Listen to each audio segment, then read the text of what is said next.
Is it time to cancel culture? Yes. We're done. Thank you. Thank you. All right.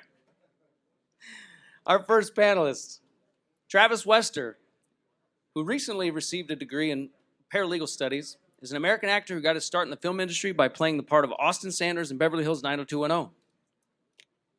He also played the character Jamie in Eurotrip and appeared in the independent films Raising Genius and God Bless America.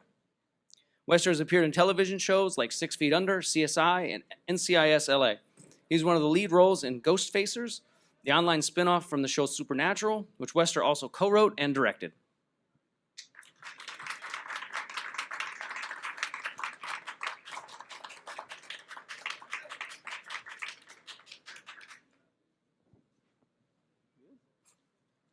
Carrie Smith. Am I not supposed to sit down? I'm sorry. Yeah, you're good, man. Okay, You're good. I just didn't know what the process was. I appreciate it. Some more. Apologize. What are you doing? Carrie's ruining everything. Carrie Smith is the co-founder and co-host of the Unsafe Space podcast and the founder of Civility Dinners. As a liberal who spent 20 years in what she calls the SJW cult, Smith offers firsthand experience on the social justice left and its growing influence in mainstream culture.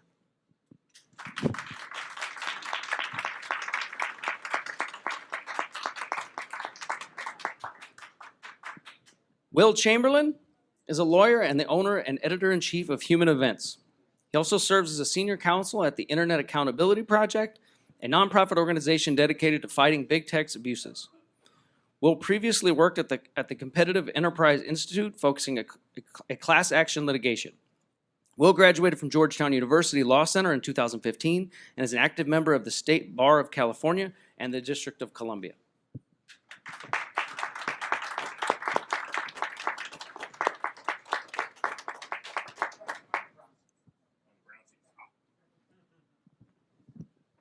And Libby Emmons. She is the senior editor for the Post Millennial and a senior contributor for the Federalist.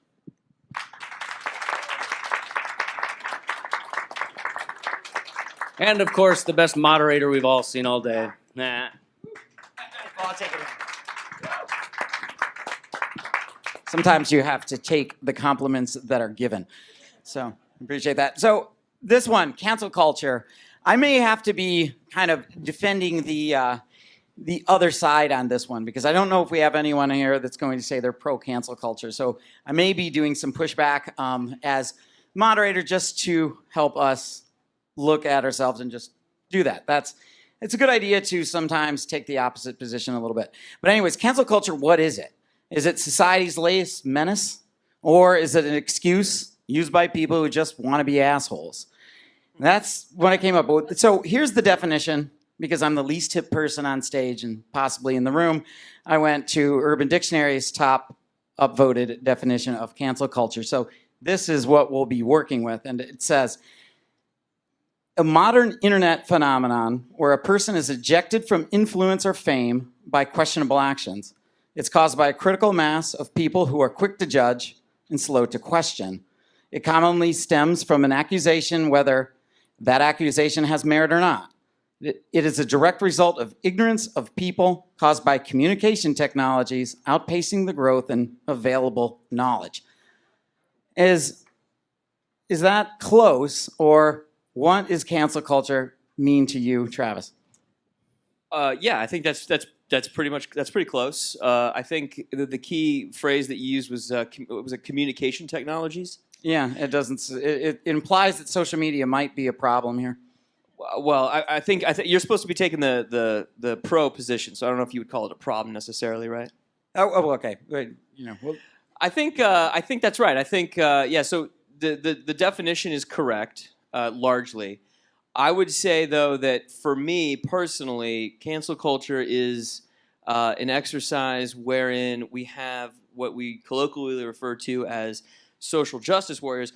What they're doing is they are trying to replace the current existing criminal justice system with a social justice system. And the way they're doing it is they're using, like you said, the communication technology. So we can call that pretty much social media, Twitter, Facebook, etc. and they're using that as the platform upon which. Sorry, should I hold the mic closer to my mouth? The platform upon which they're proceeding with these extrajudicial punishments. So has it applied to you? Like, have you felt this? Oh yeah, absolutely. Right? Have you felt God? Have you seen Bigfoot? Or like, what in cancel culture has it applied to you?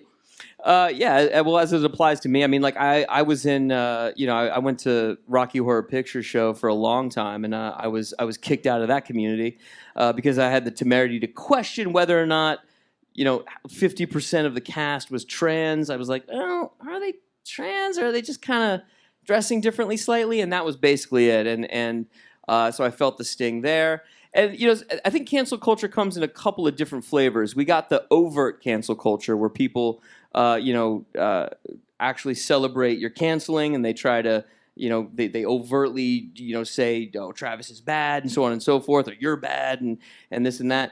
And there's also the quiet cancel culture where, you say something kind of unpopular, something kind of slightly that's not politically correct, and people just sort of shun you. So there's a shunning as well. So Okay. I think in this discussion we also have to be aware that there's not only the overt cancel culture, but there's also the canceling that kind of happens quietly, where people just slowly turn their backs on you and never look at you again. Okay. At the risk of being sexist, I'm going to go to Will next.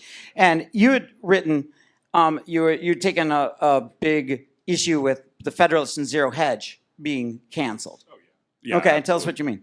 Well, I mean, I have a broader thesis, which is that basically these big tech companies have far too much power to control modern discourse. They should be prevented by law from doing so. I think we should basically make social media platform access a civil right. And so if somebody gets kicked off a social media platform for lawful speech, they should be able to walk into a federal court tomorrow and get their account back with an injunction. So what happened to the Federalist and Zero Hedge? Well, I mean, sorry. So as far as I saw with like the Federalists and Zero Hedge, that was just Google discriminating against them. I mean, Google was down ranking them or not even showing them. And there was a brief moment, I think 3 or 4 weeks ago, where my own site, Human Events, and a number of other conservative sites, if you Googled our articles, they had just disappeared from Google search. And it was just like conservative outlets for the most part. That happened to Human Events too? Yeah. So that shows how much power Google has in terms of like control over people's information flow. And the amount of power that these companies wield, it's almost sovereign, right? Like it's the kind of power that an authoritarian government would love to wield. It's the kind of power our government cannot wield because of the First Amendment. And my view is that we don't have to tolerate private companies wielding this kind of power over our public square. We can say that, no, you're not allowed to do this stuff anymore. And that's just, my broader thesis. And that's distinct from sort of the general cancel culture of like, well, people are creating Twitter mobs to try and humiliate someone or get someone fired. This is the distinct problem of, the power of a Twitter or Facebook to silence just one person and steal their platform away. May I ask a quick question? Will, would that involve like classifying like social media sites as utilities, or how would you go about doing it? I mean, I would just create. I mean, it would be modeled sort of like on the Civil Rights Act. So like if a police officer or somebody or even a private company violates your civil rights, like say you're a restaurant and you just refuse to serve somebody because of their race, they can go into court tomorrow, get an injunction forcing you to serve them and others in a similar situation. So, I mean, my view is that we should. It's not obviously at the same magnitude of a problem as civil rights was in the 1960s. But it doesn't mean, civil rights are when we say a right in the Constitution is so important that we need to ensure that private actors have to respect it as well. Yeah, but in that case, too, we're getting there. We're getting to the point where it's as essential as the Civil Rights Act. And I think there is precedent for some kind of federal regulation. When you look at the FCC and the way that it regulated networks, and required there to be equal airtime for different campaigns during election seasons. Do you also think that the cake baker should have to bake the cake? Or I'm asking because I'm trying to figure out what's the difference between forcing someone to make a cake and forcing Twitter to host you as have an account for you. Right. So no, I don't think the baker should have to bake the cake, and I make that distinction based on the size of the company. Right. I think that you can make a principal distinction saying that if you're just a small individual baker, well, there are a million other bakers you can go to. So like the infringement on your civil right is much more more trivial, less of a problem, and the power of government imposing themselves on individual, solo entrepreneurs is a much bigger deal. Whereas if you're saying to Facebook or Twitter, no, you just can't kick people off your platform, you're invited the entire country onto it.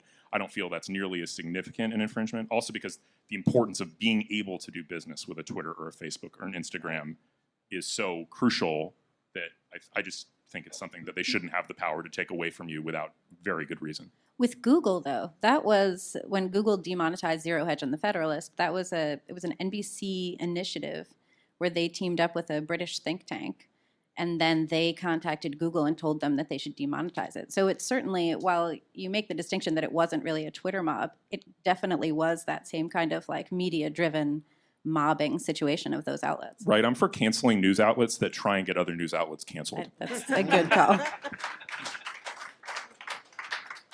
Like, how is that different than, say, Tumblr, like delisting like Tumblr, all their sorry, porn Tumblr. listings? Right, they made them unsearchable. They decided they wanted to go anti-porn, and they made it unsearchable. So if they're going to like take these things out, like delist some of your articles on Google, how is that different? Under our First Amendment, pornography doesn't have the same protection as other types of speech, for one, right? Like, there you can put restrictions, prevent people from selling it to children. So I think that I like the First Amendment as sort of a guideline for private companies as well. I mean, from my perspective, one of the things I tell conservatives to kind of get them on board with regulation is, would conservative speech be safer if Facebook and Twitter were nationalized? And I think the answer to that question is yes. And the reason I say that is because the First Amendment suddenly comes into play and controls the behavior, right? Like Richard Spencer can go speak at a public college university, and he's guaranteed that right by the First Amendment, and the case law is unbelievably thick. So, my view here is, actually lost my train of thought slightly, but basically the idea being that the First Amendment provides a really wide array of protections, has a limited number of exceptions where it means that you don't get, the freedom to incite violence, for instance. I can see Bernie Sanders like grinning somewhere saying a Republican wants to nationalize an industry. Oh, I didn't say I wanted nationalization. It was a thought experiment. Okay. What, Libby, what do you think of the thought experiment? But if they should be nationalized? Well, like, how do you deal with, is bias a problem? Is this, what do you do? I think bias is a problem, and I'm not entirely sure how best to do it. I think that it's interesting, the distinction, and the Federalist is always making this distinction about whether or not the social media platforms are publishers or they are platforms. And if they're publishers, then I think they are free to do as they please, but they want it both ways. They want the protections of being a platform because they don't want to be liable for all of the speech on it. They want to have it be by their rules, though, so then they are publishers to a certain extent. Okay. Keri, how are you looking at this? Are you looking at this more personally, or are you looking at more nationwide? It's hard for me to separate cancel culture from my old ideology, because that's the group that I see wielding it most often currently. So I see it as a tactic of the social justice left, and I'm really concerned about the censorship that you're talking about on social platforms. That's why I want to know because I'm still trying to figure out what I think about what should be done about it, and I don't want to be a hypocrite. I don't think the cake baker should bake the cake. So I kind of feel like Twitter should have the right to even to permaban someone like my friend Mike Harlow. Okay, I feel like they should have the right even to permaban someone like Mike Harlow unjustly, which they've done, except for the fact that they sell themselves as a free speech platform. So it's false advertising. They lie to us and say it's free speech, and then, as Libby's pointing out, they're acting as a publisher when they do that. So, in terms of practical ways to put a stop to the problem, I'm still open to ideas. I'm not. So, I guess I'll push back. We have common carrier laws for all sorts of different businesses that constrain their freedom of association, right? Like hotels can't turn people away. Power company cannot deplatform you because you said something bad on Twitter. Like they have, unless you're in Los Angeles, that's right. Which is, I've often proposed, letting California secede from the union, then reoccupying it, and installing a military government, perhaps with Peter Thiel at the Fed. Would that really make things worse? I don't know. I'm not sure. Was he okay? Hashtag hyperbole. You never know. But I guess the point being that I think there's enough. The idea that you can there's so many different areas in the law where the law distinguishes between the obligations placed on an individual or a small company versus one placed on a utility or a large company. I mean, antitrust, common carrier law. And I think that logic should just as easily apply here where, I mean, you don't need one cake from one person, but if you're a public figure and you don't have Twitter, that's devastating. I guess I have a question for everybody, but Will specifically as an attorney. What's stopping us from classifying these social media companies as utilities and thus subjecting the same, due process procedures as utilities? I mean, the problem is utility law is sort of like a state by state thing. So, I mean, different states could, and that actually is one avenue, like an interesting avenue people need to look at is, trying to put in place, use state consumer protection laws to try and put pressure on Twitter and Facebook. That does run into the problem of, that actually runs into the problem of Section 230, right? Because Section 230 is a federal law saying they can do whatever they want on the internet and they're never liable for anything, and you can't have state law conflicting with federal law. But that's sort of the problem there, right? So Section 230 is in the way of a lot of the things you want to do at the state level in the utility classification, things like that. Okay, so the idea there would be like California passes more restrictive emission laws on their cars, and then GM and everyone follows suit. Right, or I mean, California looks at its law and decides, under our consumer protection statutes, you're not allowed to discriminate on the basis of political affiliation. So the way Twitter's been banning people, it seems like they've only banned conservatives or prominent conservatives. No prominent liberals have been banned, or it's wildly discriminate. Well, I guess we have to have an injunction against Twitter that restrains their deplatforming. I mean, maybe somebody can even litigate based on that theory under current law. I don't even know. Okay, so I want to bring AOC into this debate here. So I'm pulling a tweet from here. So this is Alexandria Ocasio-Cortez says, cancel culture does not exist. The term cancel culture stems from entitlement. No person has a right to a large captive audience.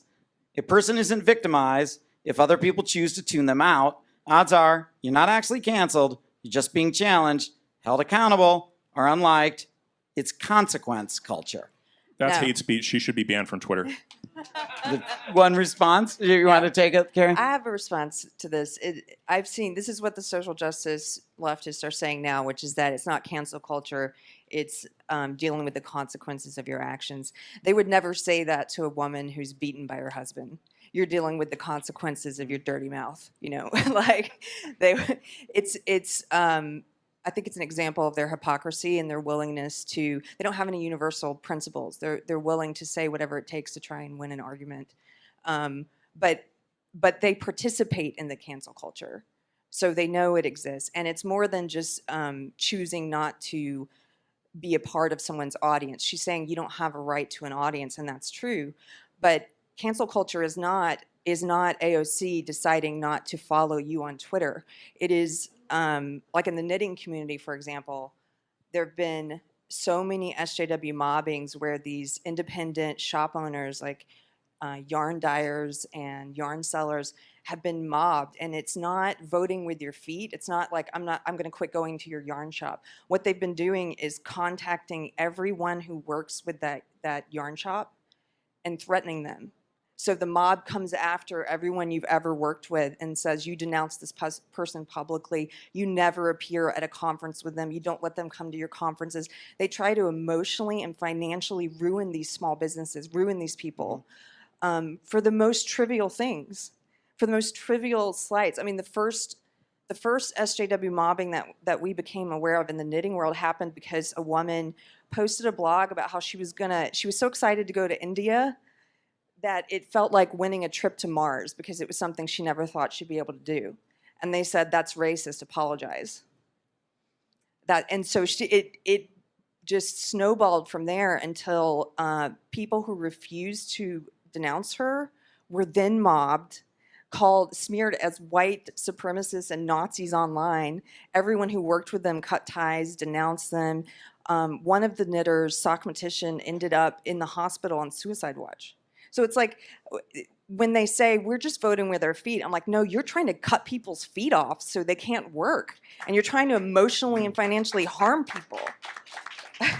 What if they would say, but why is this just a single left phenomenon? The right surely has to do this too. Maybe we're just taking the internet seriously like we didn't in 2006 and people are just being a-holes. There's a difference though. I mean, the way that the right has typically gone about something that you could potentially refer to as canceling is through legislative means.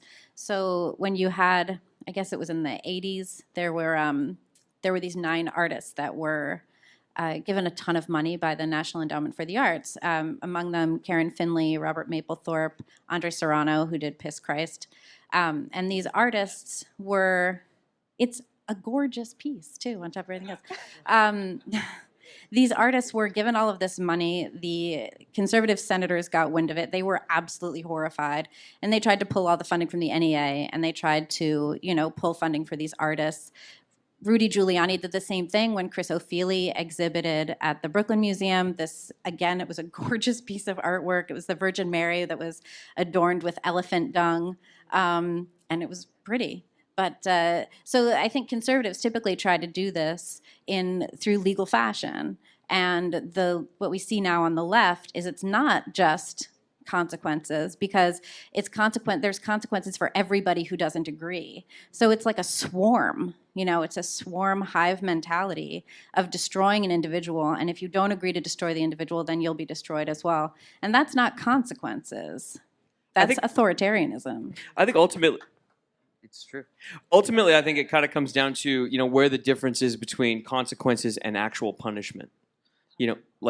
So it sort of seems like, yeah, there's consequences to me is like, I'm not going to talk to you anymore.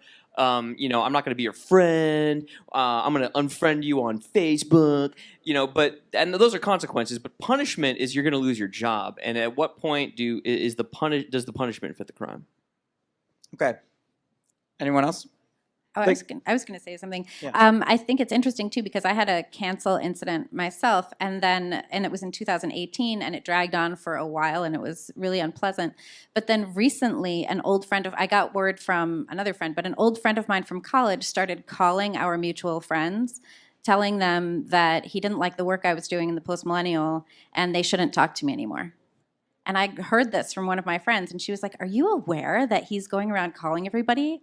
And I was like, "Actually on the phone, like talking to you?" And she was like, "Yeah, actually on the phone, telling people not to talk to me because of my job. Thanks." Yeah, basically leftists are in the thrall of a secular religious cult, and we should vote for Republicans because giving leftists power is silly given that. So, Are there any examples that you can think of where the right's done this? Like, you'd think, like, a right-wing partisan might say, well, heck, this is effective, then we'll just use the same tactic to go after their hive. sure, that's McCarthy, right? Like, that's, probably the best example. But even recently, I've seen, so this is primarily, I think, at this point in history, it is a fundamentalist, social justice, Marxist, leftist thing that's happening. But I've started to see online what appears to me to be some people on the right now employing the same tactics to try and say, like, we're going to hold you to the same standards. We're going to make you live by your rules. So, for example, yeah, like James Gunn, I think they went after his tweets and tried to get him fired from a movie. And the thing about that is, I struggle with that because I understand why you're doing it. I understand that you're trying to make a point. These are your rules. I'm going to teach you what it's like to live by your own rules. And I completely understand the desire to participate in it for that reason. At the same time, I can't personally partake in it because I think it's the road to becoming a hypocrite. Because then you're a person who's participating in cancel culture, and even if you're doing it to prove a point, how does that look to anyone else from the outside? What are you offering that's different from the other side? And how can you speak against cancel culture when you've now been a part of it? So I struggle with that. I think on the one hand, I'm like, good for them for trying to prove a point, but I also can't be involved in it. Yeah, I think Saul Alinsky's brilliant, and you should always make your adversary live up to their own book of rules. I'm of the belief that, if for a long time conservatives really tried to take this sort of very principled high road and persuade their opponents that the methods they were using were inappropriate and wrong and led to these horrible consequences, and the end result of that was everything just continued, right? Nothing changed. And so, I think of things like, Jesse Kelly did #cancel Yale. Yeah, I saw that. Right, like all these sort of tactics are one of the only ways to get people to understand the consequences of their norms and their rules is to start applying, going the other direction with them. Right. So, but I understand where you're coming from in terms of not wanting to believe it. I don't think that makes you a hypocrite. I think that makes you strategic. But if the cancel culture, like I did see this, the cancel Yale, and that this was coming from that, I think it was Elihu Yale, like found it was a slave trader and made his money that and founded Yale. So therefore, we shouldn't honor that, right? If we don't have Confederate statues, you should get rid of that. Why didn't that take then? Like you would think, if cancel culture is so effective, why isn't Yale really feeling the pinch? Well, I mean, because the people promulgating cancel Yale didn't have structural privilege, right? Like, I'm actually of the belief that privilege is a very good lens of looking at the political dichotomy in this country, right? Like, when you look at the polls that say, like, the only people who are comfortable speaking in public are progressives, and that conservatives are afraid to speak in public. I mean, and you look at all the different double standards, and I'm sure we've gone through a million double standards today.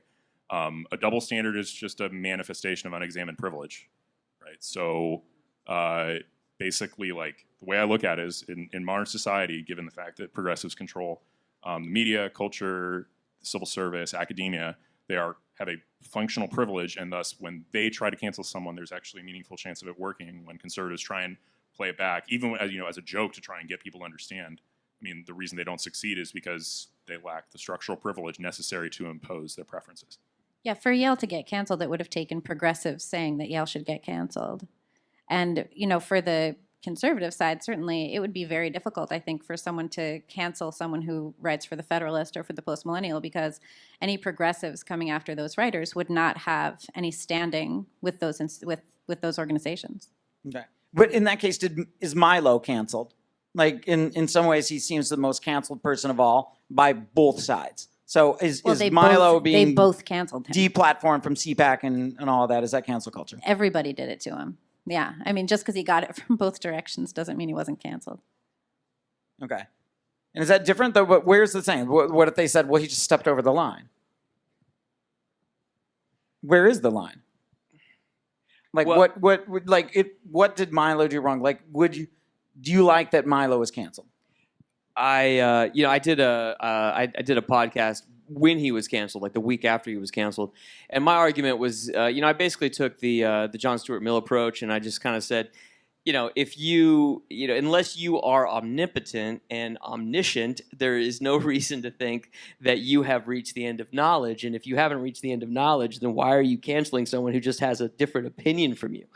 And I believe it was Eli. It starts with a B. I don't remember his name, but I was asking, like, who gets to determine what is unacceptable speech? And the answer was the experts. The experts get to determine who gets to speak and who doesn't. I found that extremely troubling.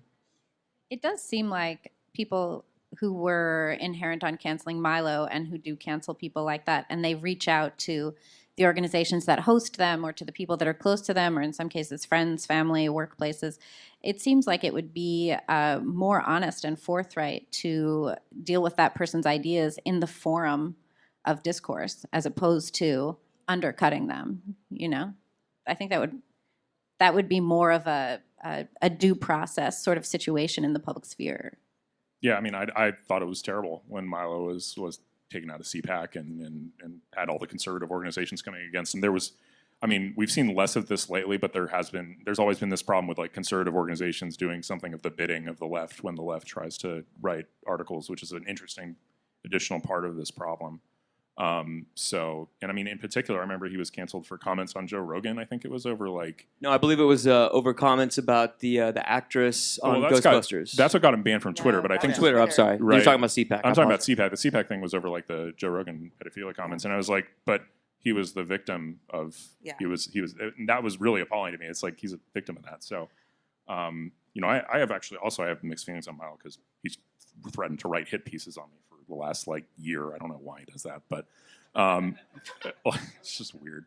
But in terms of, like, what happened to him, I thought it was terrible, and I really thought it shouldn't have happened. I thought they were specifically targeting people who had an impact on the culture in the 2016 election, and trying to see, like, I almost look at the unpersoning that happened to Milo and Alex Jones and Paul Joseph Watson and Gavin McInnes is, like, how much can we get away with, and will the liberals say anything? And when the Alex Jones unpersoning happened, I'm still a liberal. I'm not a social justice warrior anymore, but I'm still a liberal. I was shocked to see people in my online echo chamber who were upset that Alex Jones wasn't banned yet from Twitter, that he was still on one platform, and they were circulating petitions to have him banned from Twitter. And I tried talking to some of my friends at the time, like, we're liberals. Why are you pushing for the censorship of this person? I don't care if you disagree with him or if you think he engages in conspiracy theory. A lot of people think the mainstream media engages in conspiracy theory, and that's perfectly fine, apparently. But why are you trying to censor the level of, the amount of discourse that's allowed? Because to me, it naturally makes sense that if you can ban someone with an audience that big, and that the America at large doesn't say something and the liberals don't say anything, then they're just going to expand the circle of who's the wrong thinker and who they get to ban next. And they've been doing it ever since the Alex Jones ban, ever since the Milo banning. They continue to do it. And that circle of people that you're not supposed to hang out with. This is why I love this conference so much, is that because I think there's also this thing that happens, it's a part of cancel culture, and it's this, Mikey and I have talked about this, it's this guilt by association thing. They try to get you to play this game. So they'll say, like to me, for example, I went on a show with Gavin McInnes once, and I didn't know much about him. They told me before I went on, oh, you can't go on that show. He's a white nationalist. Like, okay, let me research him. And I looked into, I asked friends I trusted. I read some of his stuff. I said, I don't think he's a white nationalist at all. I'm going to go on the show. And then since I've been on it, they will still say, oh, you went on a show with him. Jack Posobiec, who was on a panel, you once retweeted Jack Posobiec. He's this, he's that.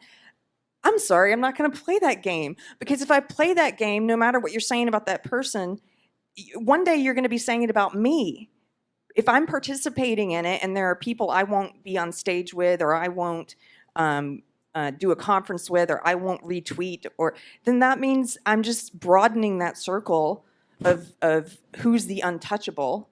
I'm playing a part of the game, and I don't want to live in a world where that it's this ever expanding circle of people you shouldn't associate with. The other problem too is that I think a lot of the cancel culture mentality has moved offline. So it's not just enough to mob people on Twitter and on social media or whatever. Now we're seeing, in the wake of the riots and the protests and everything, we've been seeing, first they were taking down the statues. We have to cancel all the public art.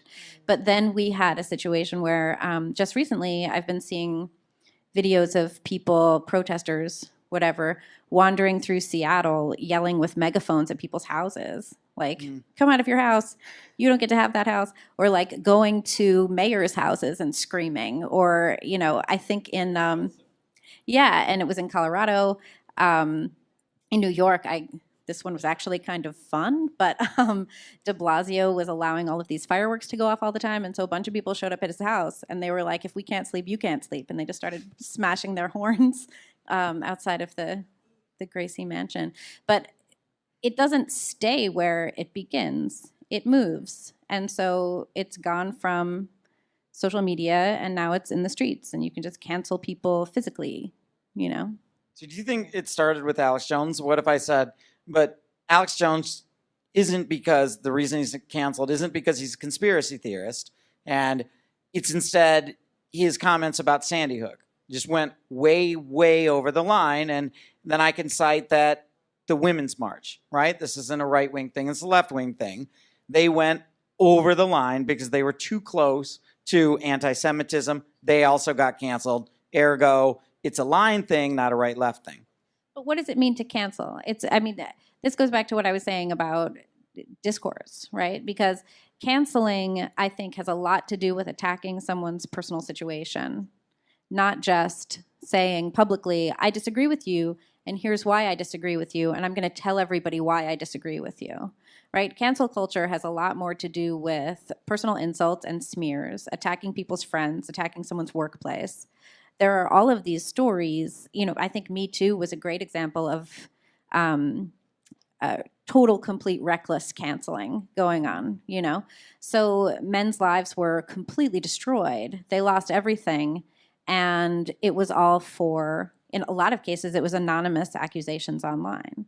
So if you have an issue with someone, stand up and speak your mind with your voice. and with your name and with your identity and say what you think and address them in the public sphere if that's where you want this to be hashed out. If you want public consequences, address it directly.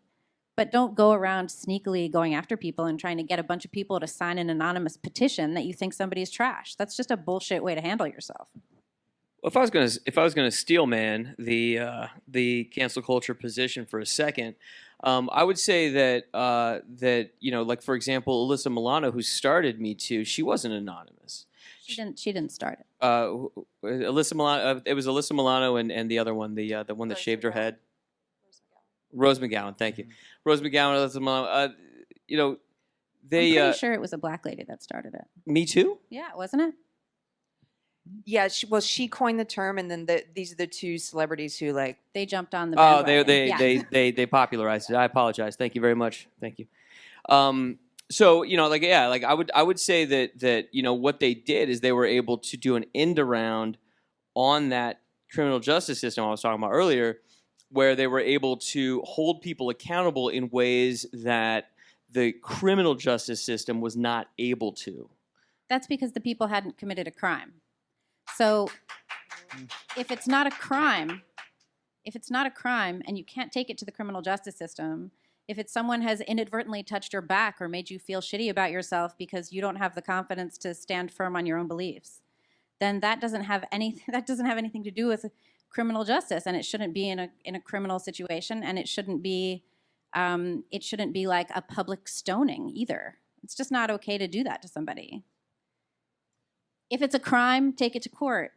If it's not a crime, shut the fuck up. Yeah. Do you have anything, Keri? Well, okay, but what happens if it is a crime, for sure, and yet there's some kind of technicality, some kind of situation, some kind of bizarre technical issue with, evidence chain or what have you, where the criminal gets off? Then we should have better prosecutors who should do their job. And if they can't secure a conviction because of what are typically called loopholes in the law, that's actually just the law. And the law is designed to make sure that, less innocent people get locked up than the reverse. And it ought to be that way. But the law is imperfect. Isn't it better to enforce certain social mores through the participation of the entire society? No, it is not better. Why? To do that. Why though? Why? Because why is it not better to have the entire population participating in the justice system as opposed to a prosecutor and a judge? Because it's not the entire population, as we've already proven. It's certain loud voices in the population who coerce and cow everybody else to get on board because they're worried about threats to their own physical and personal safety and livelihoods and whatnot. So it's not the whole population at all. I'm pretty sure we actually have adversarialness now, because I don't think I agree with you on this, Libby. I think there are very strong limitations to the criminal law. And it's because the consequence of a conviction is arrest and a very serious deprivation of your liberty, the most serious that the state can do. And so we have these enormous due process protections and the need to, and moreover, not every piece of not every bit of unethical, cruddy behavior is illegal, right? Like you can recklessly lie about people. And if it doesn't cause them monetary damages, then you're not going to, then it's not going to cause any problems. You can, cheat on your spouses and do, be reckless like that. That's not illegal. It's just, unethical. We do need, I think, and every society in the history of humankind has had taboos of one sort or another that you can violate that aren't necessarily criminal. So I don't know. I think I disagree with you on the question of relying solely on the criminal law and the criminal justice system. Are you really advocating for public shaming? In certain circumstances, sure. Let's go all the way to the extreme position, right? Blatant anti-Semitism is perfectly legal, right? You can be blaming what? I said blatant anti-Semitism is completely legal, right? You can say absolutely horrible things about Jews, and that is not going to get you locked up in jail for, because we have the First Amendment in this country. Okay. Should society tolerate, indulge anti-Semitism? I think the answer to that is no. And I think the same is true of just overt racism generally, right? I think that there's a strong taboo against overt racism in our society. That is a good thing. Run around shouting the N-word, people aren't going to want to do business with you, turns out. But that's far different than taking that opportunity to call somebody's employer Sure, I agree with you on that, but I guess what I'm trying to do is say, like, the way I read your position, and maybe I read it wrong, but is like we should just basically be 100% reliant on the criminal justice system to resolve these problems of people behaving badly and like creating a social punishment for it. And so it's like if that's the position, then we have to go straight to like, okay, well then what about overt racism and anti-Semitism? I was definitely talking about that with specific regard to Me Too, where you had women coming out saying this man raped me. Got And it. for Okay, some that's reason, I fair. went straight to the media and didn't actually, tell the police. Right. Like how much social shame has a certain amount, right? I mean, that's what I keeps definitely people. think that sex shaming and racism are two entirely different things. Yeah. I mean, at some point that there is a line and that there's a certain amount of shaming. If somebody's fires out a racial slur to somebody and you're like, seriously, what are you doing? Right? That's a form of shaming. How far can it go? I mean, you take somebody like Robert Spencer, not Richard Spencer, but the guy that does Jihad Watch, right? And you read that site. Jihad Watch is nuts. I mean, you hang on that for an hour and that'll get you all emotionally riled up. And you'll be like, man, the Muslims, I mean, that's the point. It's to get you outraged. So he's not only canceled, but they take away his ability to stripe. So that they take away his merchant account. It's one thing to say, hey, that guy's promoting anti-Muslim bigotry. But it's another thing to pull his merchant account and say you can't do business. At what point did you say, well, okay, we're going to socially shame you so much that now Chase Bank says you can't have a bank account? Like, where's our limiting principle? Right, and that's what that gets me back to sort of the platform access arguments. Like, for my point would be there's a certain subset of things that basically everybody gets access to and nobody can take away from you, and that includes things like bank accounts, right? Like Chase, and that includes things like Twitter and Facebook, in my judgment, because that's essential to being able to exercise your First Amendment right meaningfully in 2020. Like if they couldn't have taken away your phone because in 1945 that was the old means of communication. In 2020, it's Facebook and Twitter. So there's a certain set of utilities and things that you need to be able to live a functional life that absolutely nobody should be able to take away from you. But at the same time, for like over racism and things, I think like the idea that there shouldn't be some social consequences for that. I think there have to be some social consequences for the violation of the worst taboos in society. Yeah. I mean, how can you fight back? I mean, like, what can you do about it if you were worried about this? If someone says, I'm worried about this, what do you recommend? What do you tell people? Somebody in college that says, I'm afraid to put my views on a paper, or someone's afraid to speak up at work at a diversity training, or just in general. I would say if you think that it's hard to speak up now, imagine what it's going to be like in 10 years if you don't start speaking now. So I understand that everybody gets over their fear. It's an individual process and you have your own timeline. But one of the things we talk about on our podcast is that if we don't speak now while it's still legal, imagine what it's going to be like. Okay, even if you and people have very legitimate fears. I'm not minimizing the fear. They have fears for their family's safety. They have fears for losing their job. But let's take the fear for your children, right? Something negatively impacting your children. We had somebody watch the show who said, hey, they're pushing social justice, racist indoctrination in my kid's school. What should I do? I'm afraid of speaking out because what if they take that out on my child? And at the end of the day, the long-term care for your child, I think, should dictate that you do something now and that your child sees you as a parent who stands up to this kind of indoctrination and who takes a stand. And like my co-host Carter said, if the school ends up retaliating against your child, that's a really important learning lesson for your child about the repercussions of standing for truth, that they're seeing you do something with integrity. And I don't what's the world going to look like in 15 years for your child if we don't stand up against authoritarianism now? I think there's a big thing we're not talking about, and that's, Will, you were talking about it in terms of the value of society saying, like, we've crossed lines. You're talking about it in terms of education. Where do these shared values come from? Who comes up with them? Who decides what they are? Mm-hmm. And I think at this point, conservatives have ceded that responsibility to decide what American social values are to the social justice cult. We've just, it's just sort of been left to them. They've taken that moral high ground themselves. They've used entertainment media, they've used mainstream media to dictate to us what the social norms are and what our positions are supposed to be.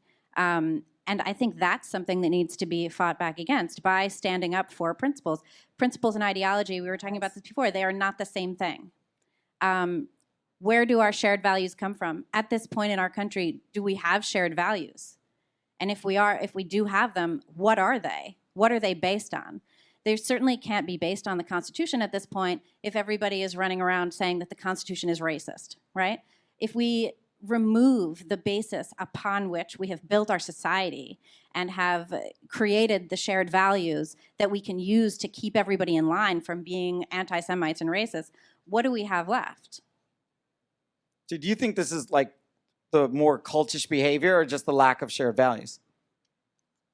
I think that the cultish behavior is an attempt to recreate and create a shared value system and to cow and coerce everybody into going along with it, whether they believe in it or not, because if you don't, you're going to lose your job. But you were explaining, how is it a cult? You were explaining a little bit of this last night. We were talking about this before, and I was actually talking to Jack about it. A lot of people have called social justice a religion, and I think in one of the earlier panels, there was a conversation about how it has replaced religion in a lot of ways. But what makes it more of a cult than a religion is that there's no room for forgiveness. There's no grace in social justice. If you apologize, that's an admission of guilt. If you say that, you've done something wrong, then that's a reason to hate you more. It's evidence of your guilt. It's evidence white of your fragility. guilt. Yes. I mean, it's like Kafka wrote about this. So did Václav Havel. And we're not paying any attention to that work anymore because no one reads those guys. But I think that's the difference. I think in religion, there's the opportunity for grace. There's always a chance to start over. There's always a chance for redemption. There's always love and light. And in a cult, there is only darkness. I want to say one other thing, just to jump back 1 second to your question about what can people do. I've gotten to interview a couple people who've been targeted by this social justice, this cult, by this mob. And there were 2 small business owners who stood up. We've seen a lot of small business owners take the knee, make the demanded apology, and then they're owned by the mob. In the short term, it looks like this is the safer thing. Let me post the black square on Blackout Tuesday. Let me make the apology. Let me make the second apology because they're not going to accept the first one, and then they're going to rewrite the apology for you, and then they're not going to accept that one, and you'll have to do it again. But they're going to own you forever. It's not the easier way. In the short term, it feels like it, but it's not. And so the 2 business owners that come to mind that stood up, or the 3 actually, Maria Tuscan from Tuscan Knits, she's a knitter, who refused to take the knee, refused to apologize. It hurt her business at first. She was called terrible names, slandered, libeled. She got banned from knitting conventions. But she gained her courage, and there's this silent majority that people talk about that's actually there, that supported her business. And when she came out of hiding after a while, and she did a yarn collection that was called Polarized Knits, where she made fun of the very people who tried to cancel her, and all the yarn colors were like, virtue signal and, white fragility and toxic masculinity. It's like the offensive crayon. Yes, and they were so pissed because not only did she not bow, she rubbed it in their face, and now she's doing better. Like, her business picked up, it increased. Little Ragamuffin, same thing. She's a sewing. She runs her own business. She does sewing patterns. She refused to take the knee. She refused to bow. They came after her because she has a pattern called the Good Old Boy collection of men's Western shirts, and she stood up to them, and her business is doing better.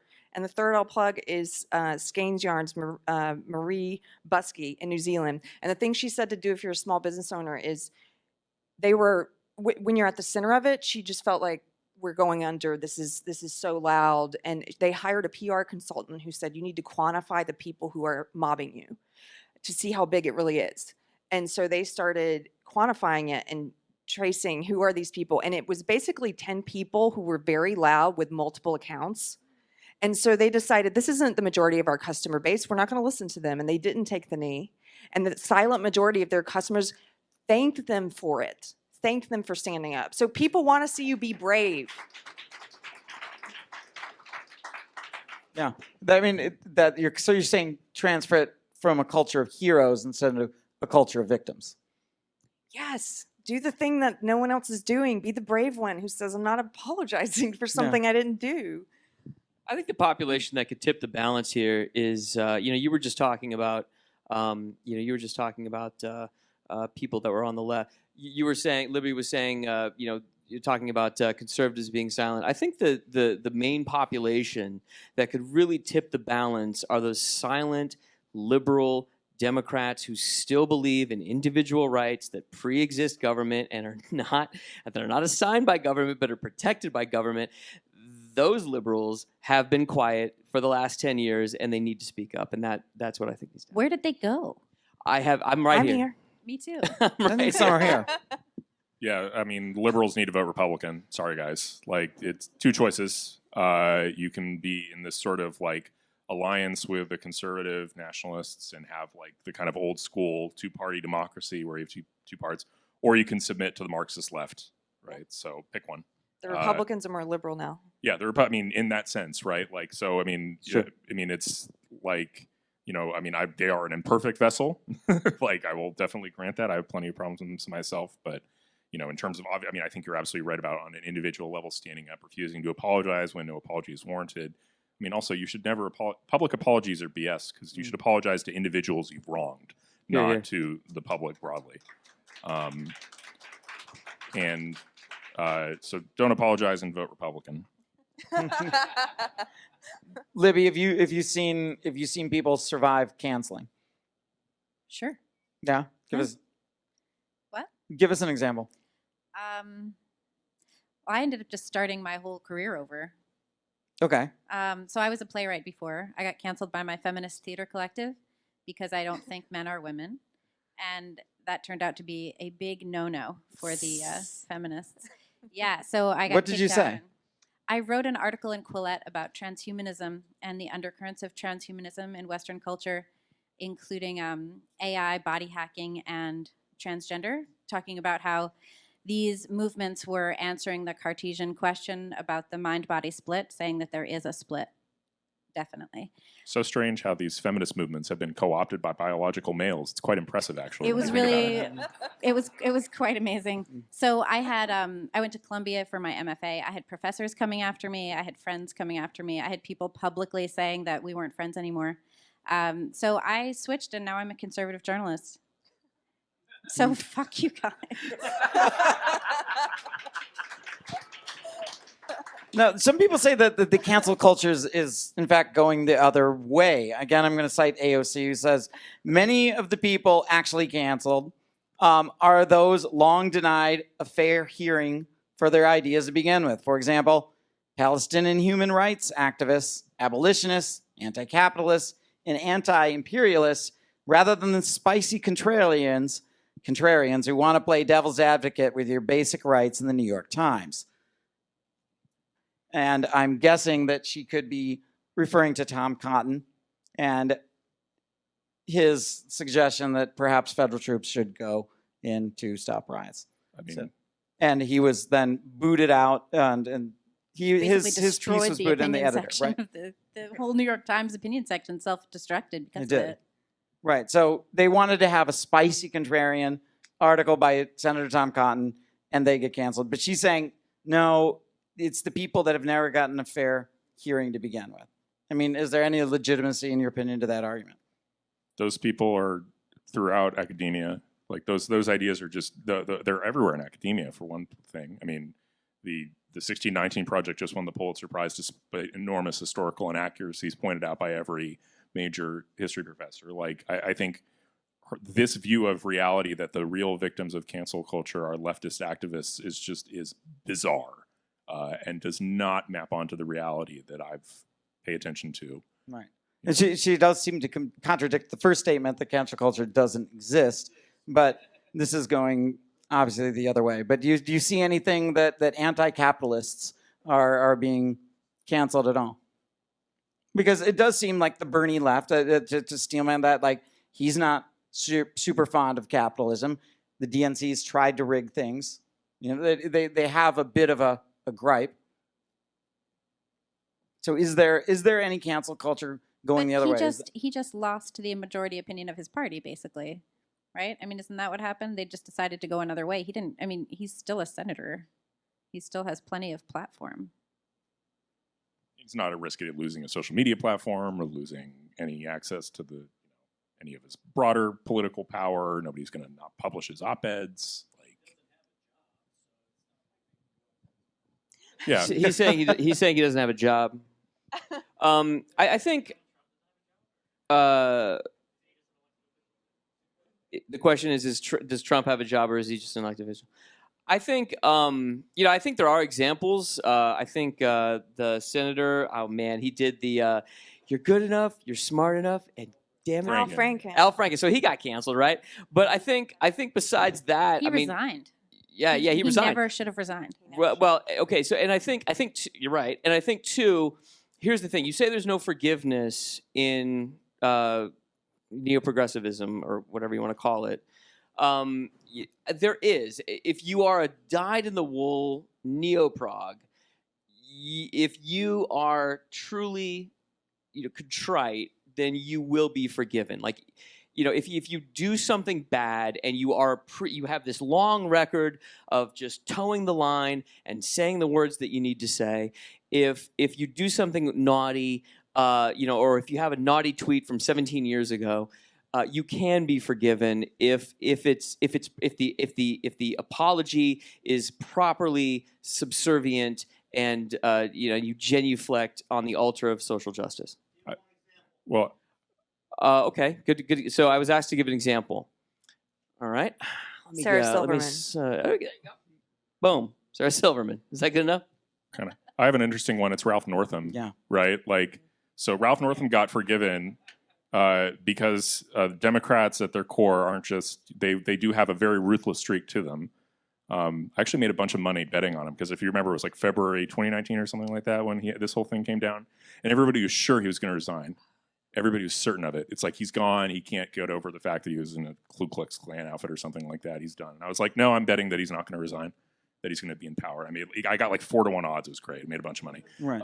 The reason being that they had to impeach him to get rid of him, and he if he looks at the examples, the solution is you apologize as forthrightly as Travis is saying, and then you don't resign your position, right? You hold on to power. Because at a certain point, Democrats will realize, well, I guess you're the governor of Virginia, so we'll deal with you anyway. It's fine. Another example is Justin Trudeau. Dude walks around in blackface like 18 million times in 2 years or whatever.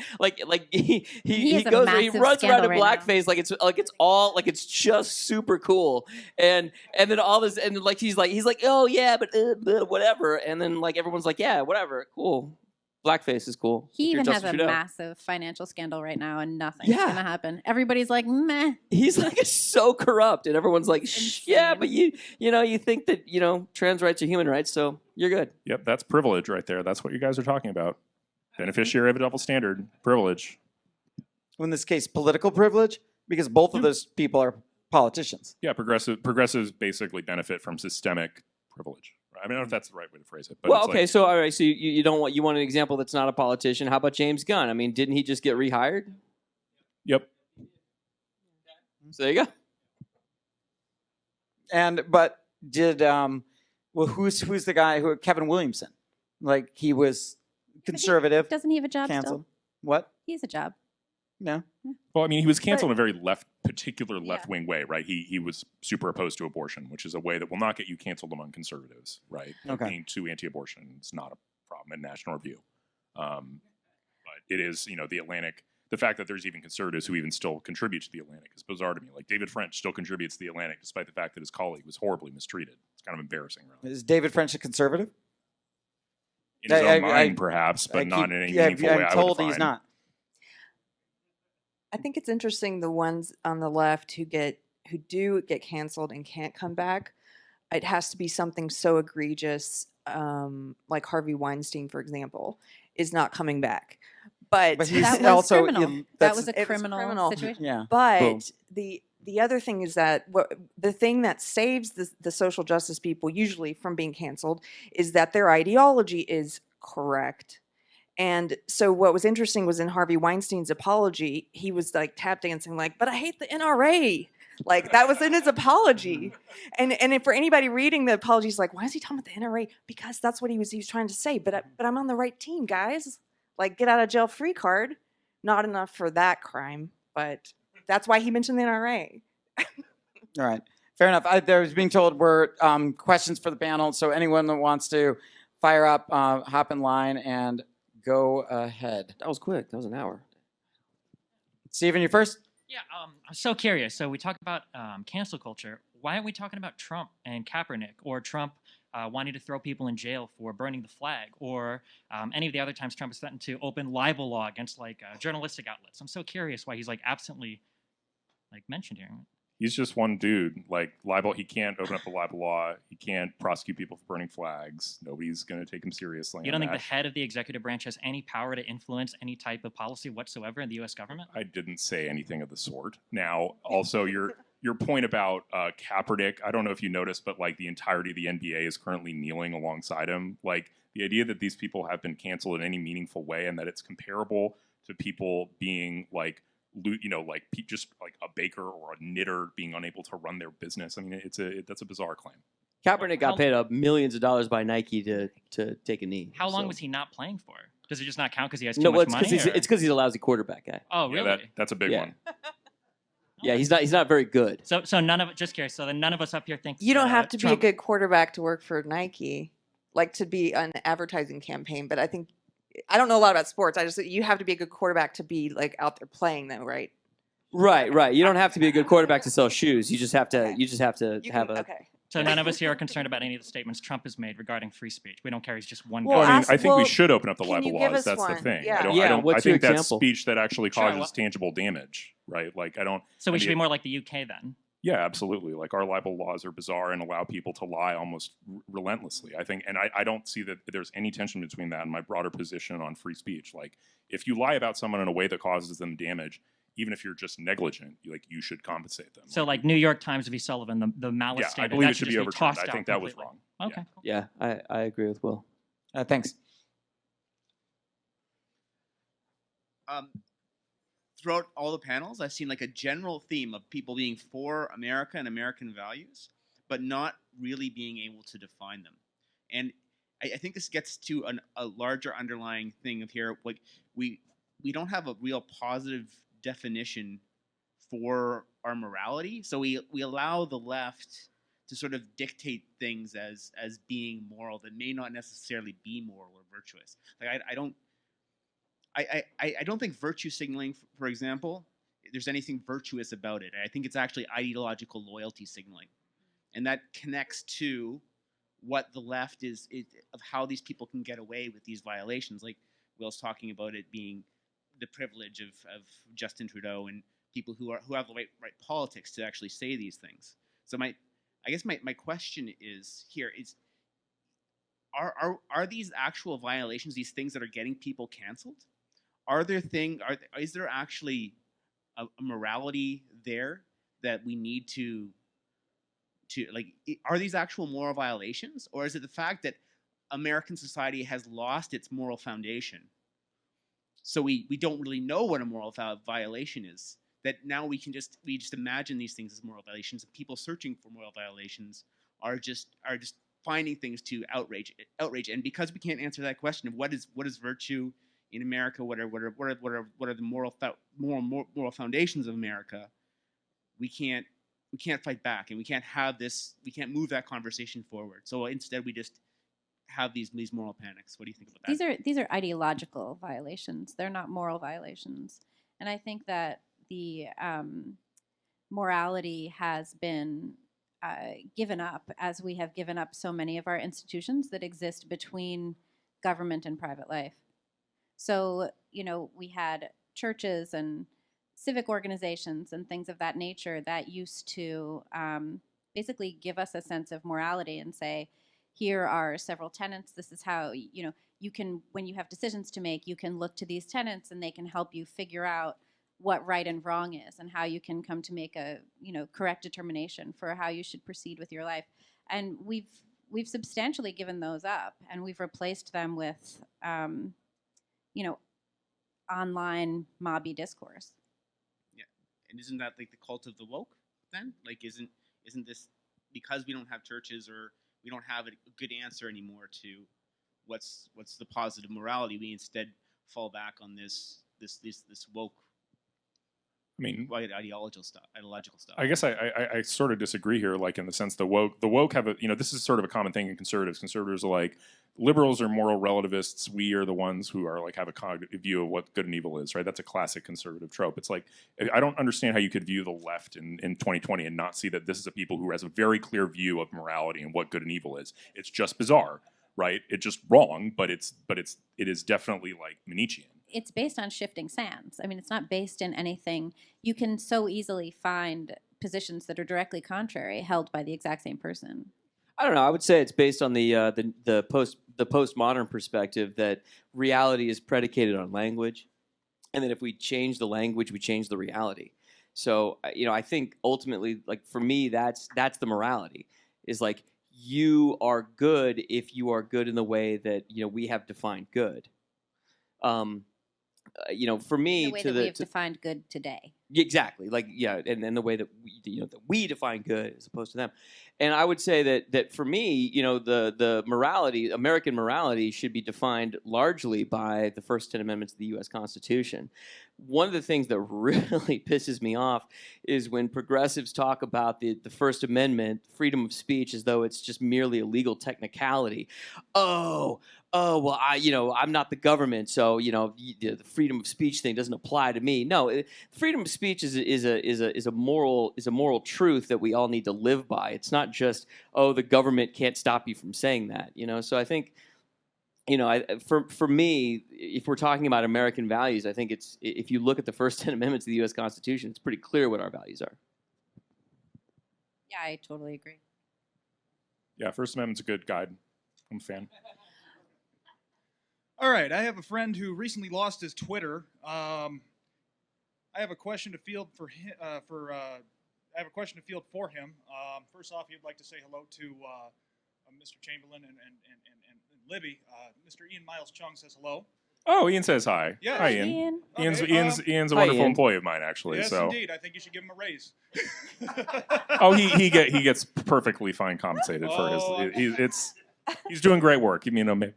Anyway, he wants to know what kind of discourse is allowed on Twitter, and why is it okay for people to send him death threats, but he can't even call for law and order? And I would personally like to know, what kind of legal recourse do we have to change Twitter from the social club publisher that it is now to a more freer platform? Do we have this option? I mean, under current law, it's very challenging to sue Twitter. I guess I'll take the second question first. Under current law, it's very challenging, right? First Amendment does not govern the behavior of private companies except in rare circumstances, and the rare circumstances are probably not met in the context of Twitter. I know people are like public square, it's like a public government or something like that. That won't work, right? Like under current law, the First Amendment combined with Section 230 means that suing Twitter to make it do what we want is really challenging. Can we change the law? Yes. Right, there's nothing stopping us from creating a civil rights-like law that imposes new obligations on massive social media platforms. In the same way that LBJ in the 1960s was able to, and that Congress was able to pass laws forcing businesses to, deal with like customers they didn't want to have. They were able to do that, and it happened. I mean. And the funny thing is, it's the exact same debate in some respects, right? The very same arguments were made against the Civil Rights Act of 1964. Well, these are private companies. You're violating their freedom of association, et cetera, et cetera, et cetera. And it's like, at the end of the day, as a society, we made a judgment that actually no, and freedom of association needs to give way to these other more important things. Well, can I just jump in real quick and ask you, as an attorney, you got Brown versus Board of Education. Oh God, I hope I got that right. Where it's yes, you did. Thank you. Where they it's basically the predicate was that it was affecting interstate commerce, preventing black individuals from getting into a hotel that might affect interstate commerce, and so that's why they were able to apply.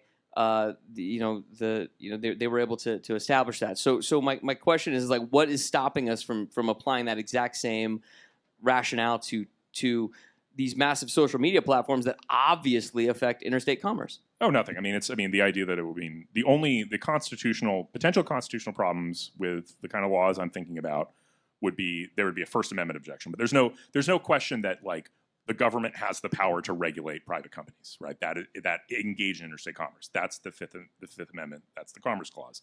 I mean, when you're thinking about those older Commerce Clause cases, things like the Obamacare case, that was about, well, can you create commerce in addition to regulating it, or is like growing one pot plant in your home interstate commerce? Does it affect it? Like, those are the sort of edge cases.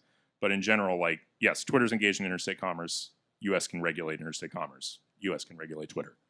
So that wouldn't be the problem with it. Hi. Come November, when I believe that Trump will be overwhelmingly brought back into office, due to the fact that average Americans have had enough of this, all of it. And they may not speak out about it, but they're going to show it in November. What is going to be the reaction of that? I mean, I think we can all imagine the initial reaction, but there's going to be long-term reactions. I think there may be people that are much more empowered. There are obviously going to be some freaking out, but what do you think is going to be the overwhelming long-term effect of people having to face the fact that Americans are saying they've had enough, and they're going to show it with their vote, in my opinion, and in my hope. What's going to happen then? Are people going to wise up? Are people going to speak up? I have a fear. Thank you for that question. So I was one of those people who cried when Trump won. That some of you may have laughed at. And Sorry. My bad. Okay.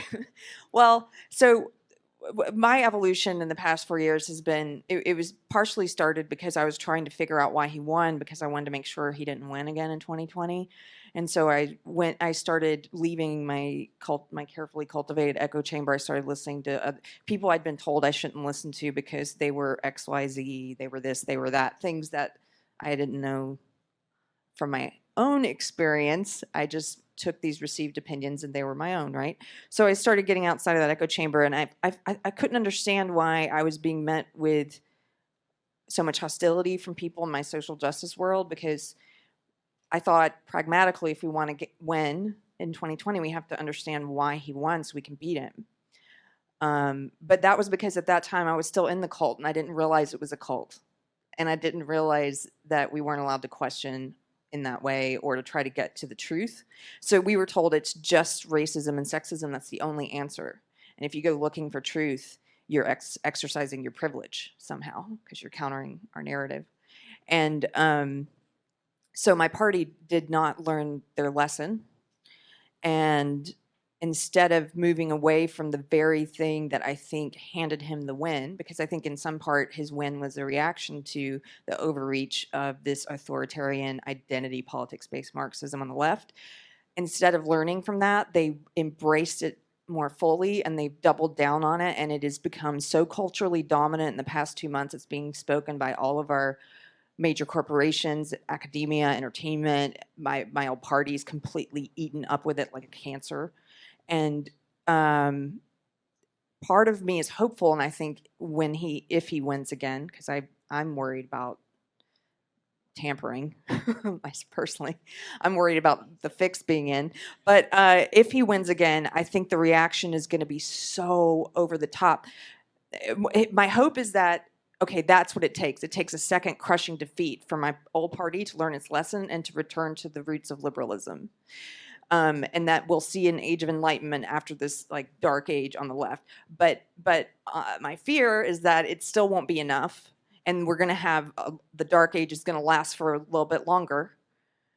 And I don't know how bad things are going to get then, because it seems like for every action there's an equal and opposite reaction. Well, the left keeps making that reaction much bigger and cranking things up. So if he wins again, like, I don't know.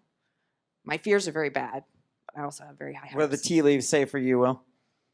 I mean, I guess I'm less optimistic. I hope she's right that Trump's going to come to a crushing victory. I think it's going to be very challenging. But I think if he does win, the first response to the left will be Mailgate, right? Like, we have it's Russiagate 2.0 in the sense, giant conspiracy to undermine the results of a free election, blah, blah, blah. So we'll probably have another 3 years of that nonsense. But my long-term hope is that we are effectively able to do to this Democratic Party what Margaret Thatcher did to the Labour Party in the mid-'80s, right? Like, basically what she did is just handed them like 3 crushing defeats in a row, and then there was like the movement of Tony Blair was empowered, and he was like, "Hey guys, we got to not be Marxists anymore. Like that's bad. We should do something different." And so what I'm hoping to do is effectively, I want to see crushing defeats imposed on the Democrat Party until they go back to Bill Clinton's platform in '94. If they Libby, do you got that, a then crystal we're back to a much nicer world. Do you have a crystal ball, Libby? I do not have a crystal ball. All right, fair enough. Next question. I have a crystal ball. Yeah, you do. All right. So I think. Thanks for asking. I think what it's going to go. Basically, what's going to happen is I think you're right. I think Trump is probably going to win technically. Once it looks like Trump is going to win, what's going to happen is you're going to see a lot of legal challenges in pretty much every state, every blue state. Every blue state is going to carry out some kind of legal challenge, like we saw back in 2000. We're going to see another Chad fiasco. It's all kinds of mail-in ballot type examinations and so on and so forth. And eventually, it's going to wind up in the Supreme Court. Once it winds up in the Supreme Court, it's going to go one or two ways. Trump is either going to be declared winner or declared loser. If he's declared winner, what's going to happen is you're going to see a lot of riots and civil unrest, like you just saw with George Floyd. And from there, it's going to go one of two ways. You're either going to see the majority that actually did vote for Trump rise up and say, "Hey, guys, stop it." And you're going to kind of see a low-key civil war kind of thing, and eventually it's going to get quelled. Or you're going to see something closer to, kind of like the dissolution of the Roman Empire type of situation where, there's no big, definitive, conclusive end. However, you will see a very slow, kind of painful dissolution of the United States into, kind of a balkanized situation. Well, that's depressing. I will say, So that's like betting roulette on four numbers. I will say just one thing, which is if Biden wins, the job of conservative journalists is going to be so easy because they're going to be terrible at governing the country, and we're just going to be able to point that out over and over and over again. I mean, the stories will write themselves. Well, the thing is if Biden wins, you won't be able to point that out. I will because I work in Canada. No. Go ahead. For Just now. hop up to the mic. Is it Lorna? Okay. If you can get back. Yeah. Just kind of pull it to you if it doesn't work. Okay. So about like standing up for your values, I live in a very liberal college neighborhood, and if I were to go like outside and walk around the neighborhood like with a MAGA hat, sure, I could be standing up for my values, but if I do that, there's a very real chance I could get beat up or shot or something. And I'm just wondering, like, what's the line between like standing up for yourself or being reckless? Pick your battles. Yeah, the thing is that's fashion, right? You can wear whatever you want, but your values are much more personal than that, and you enact them in your personal life. I think the most important conversations that can sometimes happen are not the conversations that we have on a panel or at a conference or on a podcast. I think they're the conversations you have with the people in your life who already love you, who have different opinions. Because I know sometimes people are afraid to talk to family or to friends who disagree, and they stay silent in those group conversations because they're afraid of losing that friend or losing that family member. But because you have that pre-existing bond of you have a relationship, it's not a stranger. Those are the relationships where you should practice speaking up a little bit if you're not already.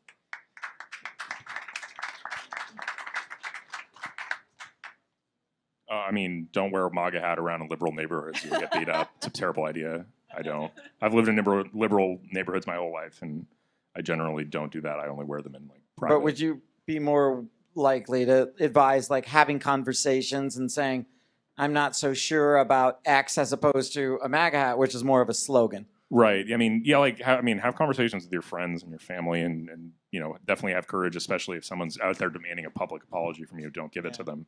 But yeah, I mean, don't get hurt. Like, again, it's ridiculous to even say that you can't wear a hat with a slogan of the President of the United States, and that's a risk of getting beaten up. But that's the world we live in. Coming back to the idea of privilege, right? Like that would be a structural privilege that benefits progressives, that they can wear Biden hats anywhere in the country. Yeah.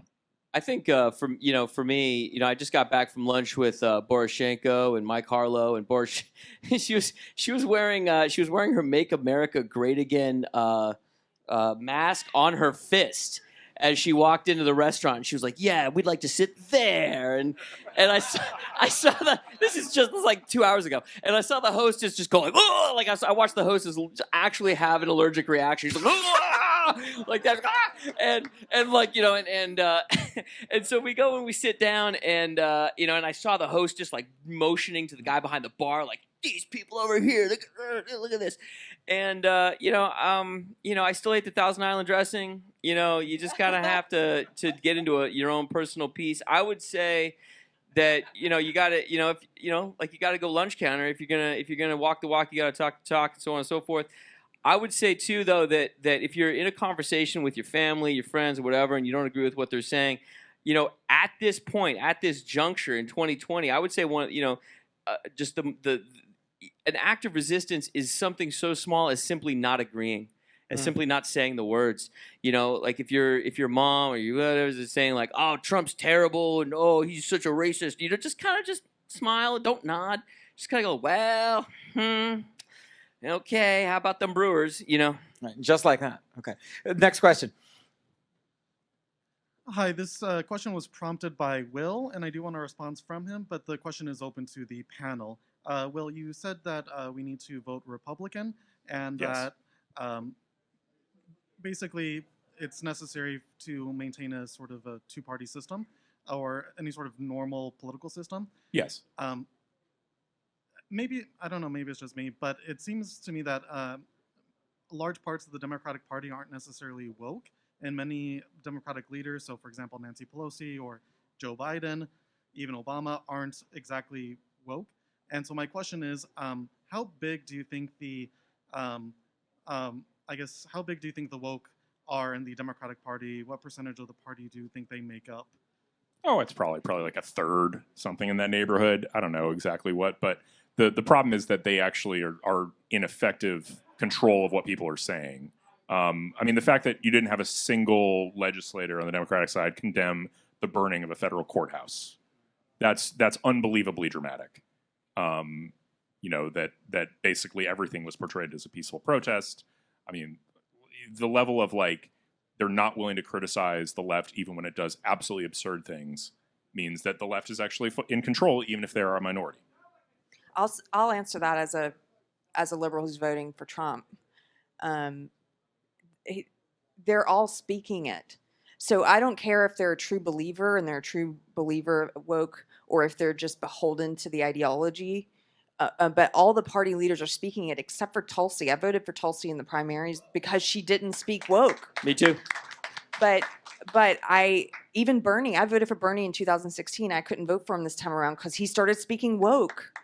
And so I don't care what their motivation is, but I think I've had this question before, and I've had this conversation with other liberal friends who say, well, it's not that many people on the left. It's a small minority. They were saying this before it blew mainstream in the past 2 weeks or 2 months. They were saying, this is just isolated on college campuses, Keri. You're making a big deal out of this. Oh, no.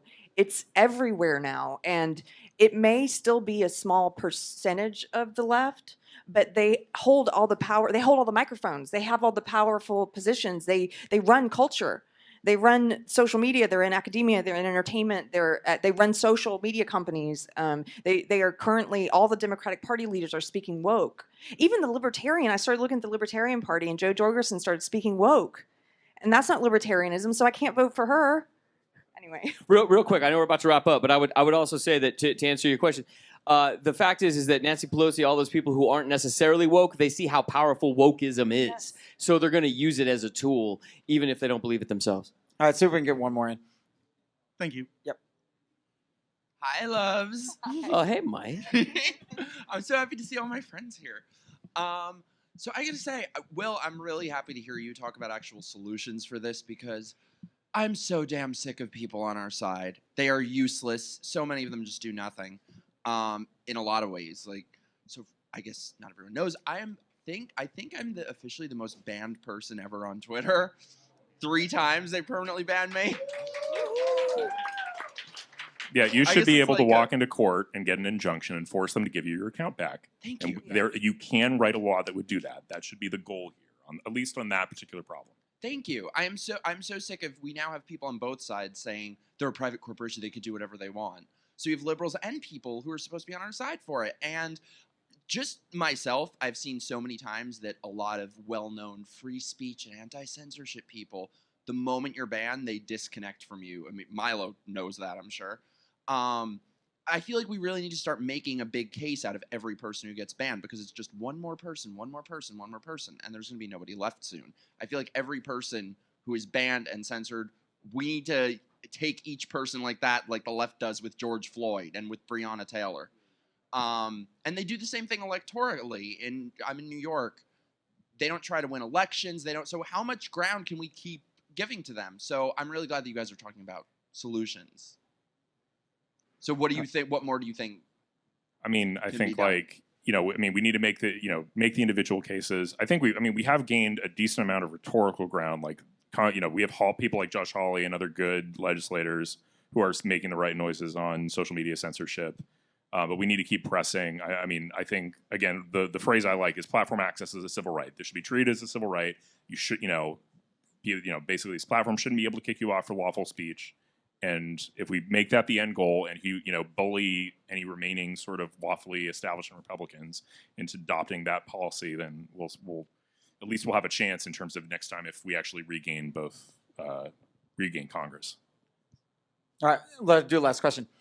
Right. So, I really wanted to press that point about the morality, and you were talking about the ideology versus morality, because I think it is important, because the woke, and we've been calling it the Church of Woke, and having that religious aspect, they're allowed to in America have their morality dominate the public sphere and also the political sphere, where we have like this legislation that against the relationship of church and state, which allows us to that keeps the conservatives from bringing up their counter morality into those spheres. So is there a way we could either get is there some sort of legal way to get the woke out of schools based on the fact that it's a religion, or it's teaching morality, or is there some way to at least say that we need to step up and have some sort of counter secular narrative of morality? Is there? I jokingly propose that we seize the endowments, right? Just take them and use them to pay off college debt. Colleges, I think, are fundamentally fraudulent institutions. That's becoming more evident by the day. Not sure why that's a joke, but yeah, no, maybe we should just literally seize them. No, I think we should seek to destroy the universities. I think we should seek to impose massive penalties on the media, right? I'd overturn New York Times v. Sullivan, as when somebody else brought up. I think that fake news should have costs. But it is a massive, massive effort. There are so many different locuses of power that the left has culturally, not related to the government. That's kind of the reason I think it's so important that the right continue to hold on to the power of the government, because if we don't have the government, the right is completely shut out. They don't have cultural institutions that can resist left-wing dominance outside of the government right now. So, I think in public schools, the parents can sue if their kids are being racially discriminated against, which I know a parent who sued in California because the school was racially discriminating and also teaching this racist woke ideology to children in K through 12. I'm talking his first and third grade daughters were learning this stuff. I don't think his lawsuit was successful because the courts where he's at, but I think that's the kind of thing that can work its way up, those sort of lawsuits. And if you have the ability to sue, I think you should use the existing law to push back against the laws that they're breaking.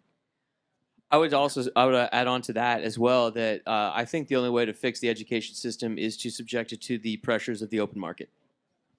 Yes. All right.